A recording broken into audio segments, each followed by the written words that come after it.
دوران ہم بستری یہ غلطی کرنے والے بہت جلد مر جاتے ہیں۔ بستری انسان ایسی کیا غلطی کر جاتا ہے کہ جس سے اس کی موت بھی واقع ہو سکتی ہے۔ یہ ایک ایسی حقیقت ہے کہ جس سے بہت کم لوگ واقف ہیں اور انجانے میں ایسی غلطی کر جاتے ہیں جو اسلام میں بالکل حرام ہے۔ دوستو، اس سے پہلے کہ ہم اس اہم مسئلے کو آپ کے ساتھ شیئر کریں، اگر آپ ہمارے چینل پر نئے ہیں تو اسے سبسکرائب کرنا نہ بھولیں اور بیل آئیکن کو پریس کریں تاکہ ہماری معلوماتی ویڈیوز بآسانی آپ تک پہنچتی رہیں۔ جی تو دوستو، یہ ایک ایسا موضوع ہے کہ اس پر عام طور پر گفتگو نہیں کی جاتی، لیکن اسلام چونکہ ایک مکمل ضابطۂ حیات ہے اور قرآن پاک کی احادیث میں اس موضوع کو بھی تفصیل سے بیان کیا گیا ہے تاکہ انسان گناہ اور حرام باتوں سے بچ سکے۔ ہمارے معاشرے میں جہاں اور بہت سی برائیوں کے بارے میں ہماری نئی نسل بے خبر ہے اور بہت سے معاملات میں ناجائز اور حرام کام بھی اس لیے کر جاتی ہے کہ انہیں اس بات کا علم نہیں ہوتا کہ وہ حرام کے زمرے میں آتے ہیں۔ نکاح ایک بہت ہی پاکیزہ رشتہ ہے اور اللہ کو نکاح پسند ہے۔ اسلام کی نظر میں نکاح محض انسانی خواہشات کی تکمیل اور فطری جذبات کی تسکین کا نام نہیں ہے۔ دوستو، انسان کی جس طرح بہت ساری فطری ضروریات ہیں، بس اسی طرح نکاح بھی انسان کی ایک اہم فطری ضرورت ہے۔ اس لیے اسلام نے انسان کو اپنی اس فطری ضرورت کو جائز اور مہذب طریقے کے ساتھ پورا کرنے کی اجازت ہے، اور اسلام نے نکاح کو انسانی بقا و تحفظ کے لیے ضروری بتایا ہے۔ اسلام نے تو نکاح کو احساس بندگی اور شعور زندگی کے لیے عبادت سے تعبیر فرمایا ہے۔ قرآن کریم میں ارشاد ربانی ہے کہ اے لوگو، اپنے رب سے ڈرو جس نے تمہیں ایک جان سے پیدا کیا اور اس میں سے اس کا جوڑا پیدا کیا اور ان دونوں سے کثرت سے مرد و عورت پھیلا دیے۔ سورہ نساء۔ دوستو، متعدد احادیث میں نکاح کرنے کا حکم مذکور ہے۔ ایک حدیث ہے، حضرت عائشہ رضی اللہ تعالیٰ عنہا نے عرض کیا، یا رسول اللہ، عورتوں کو تو بہت سا ثواب مل گیا، مردوں کے بارے میں بھی ارشاد فرمائیے۔ یہ سن کر حضور صلی اللہ علیہ وآلہ وسلم مسکرائے اور فرمایا، مرد اپنی عورت کا ہاتھ پکڑ کر مانوس کرتا ہے تو اس کے لیے ایک نیکی لکھی جاتی ہے، جو مرد پیار سے اپنی عورت کو گلے میں ہاتھ ڈالتا ہے اس کے حق میں 10 نیکیاں لکھی جاتی ہیں۔ جب وہ عورت سے مباشرت کرتا ہے تو دنیا و مافیہ سے افضل ہوتا ہے۔ جب غسل کرتا ہے تو بدن کے جس بال پر سے پانی گزرتا ہے اس کے لیے ہر بال کے بدلے میں ایک نیکی لکھی جاتی ہے اور ایک گناہ معاف ہو جاتا ہے اور ایک درجہ بلند کر دیا جاتا ہے، اور غسل کرنے کے عوض میں جو چیز دی جاتی ہے وہ دنیا اور مافیہ سے بہتر ہوتی ہے، اور بے شک اللہ تعالیٰ اس پر فخر کرتا ہے اور فرشتوں سے کہتا ہے کہ میرے بندے کی طرف دیکھو کہ ایسی سرد رات میں غسل جنابت کے لیے اٹھا ہے اور وہ اس بات پر یقین رکھتا ہے کہ میں اس کا رب ہوں۔ تم اس بات پر گواہ رہو کہ میں نے اس کو بخش دیا۔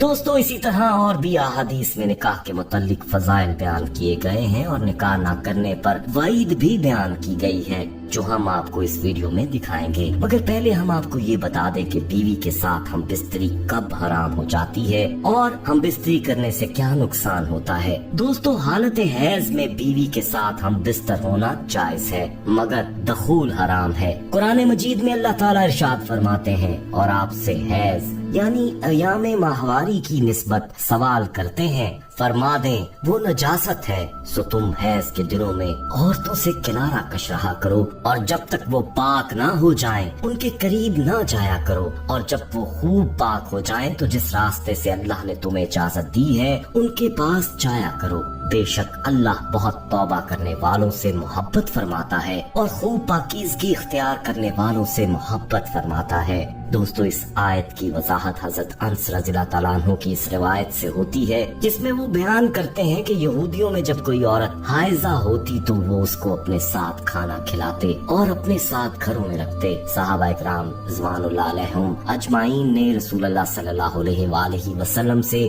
اس مسئلے کے متعلق پوچھا تو اللہ تعالیٰ نے یہ آیت نازل فرمائی۔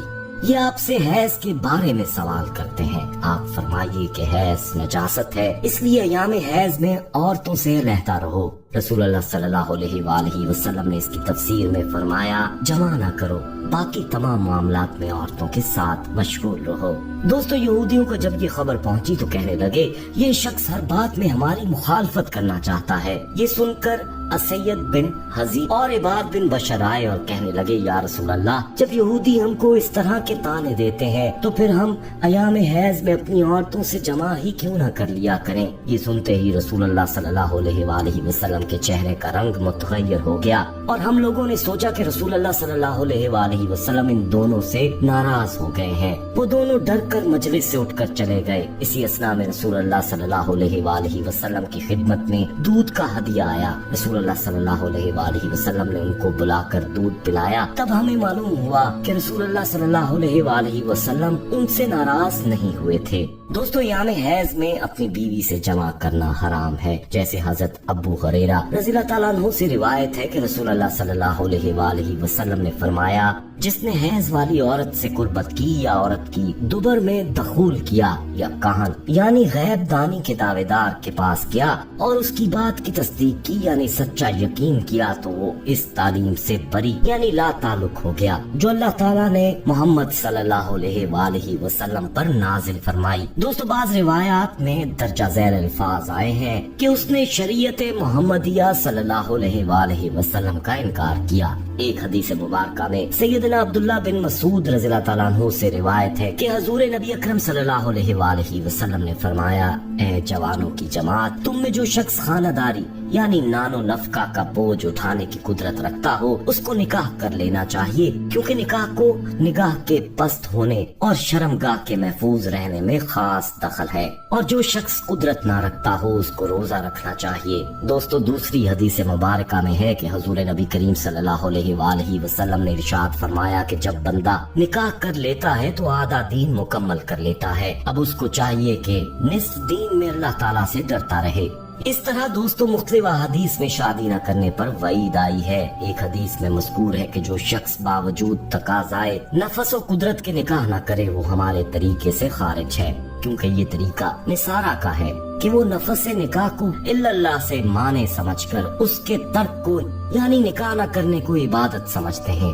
ایک اور طویل حدیث میں روایت ہے کہ حضور نبی کریم صلی اللہ علیہ وآلہ وسلم نے حضرت عکاف رضی اللہ تعالیٰ عنہ سے فرمایا، اے عکاف، کیا تیری بیوی ہے؟ انہوں نے عرض کیا، نہیں۔ حضور نبی کریم صلی اللہ علیہ وآلہ وسلم نے فرمایا، اور تو مال والا وسعت والا ہے؟ عرض کیا، جی ہاں، میں مال اور وسعت والا ہوں۔ حضور نبی کریم صلی اللہ علیہ وآلہ وسلم نے فرمایا، تو اس حالت میں تو شیطان کے بھائیوں میں سے ہے، اگر تو نصارہ میں سے ہوتا تو ان کا راہب ہوتا۔ بلا شبہ نکاح کرنا ہمارا طریقہ ہے۔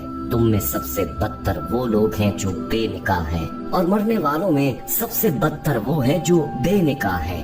کیا تم شیطان سے لگاؤ رکھتے ہو؟ شیطان کے پاس عورتوں سے زیادہ کوئی ہتھیار نہیں جو صالحین میں کارگر ہو، یعنی عورتوں کے ذریعے فتنے میں مبتلا کرتا ہے، مگر جو لوگ نکاح کیے ہوئے ہیں یہ لوگ پاکیزہ اور فحش کاموں سے بری ہیں۔ اور فرمایا، اے عکاف، تیرا برا ہو نکاح کر لے، ورنہ پیچھے رہ جانے والوں میں سے ہوگا۔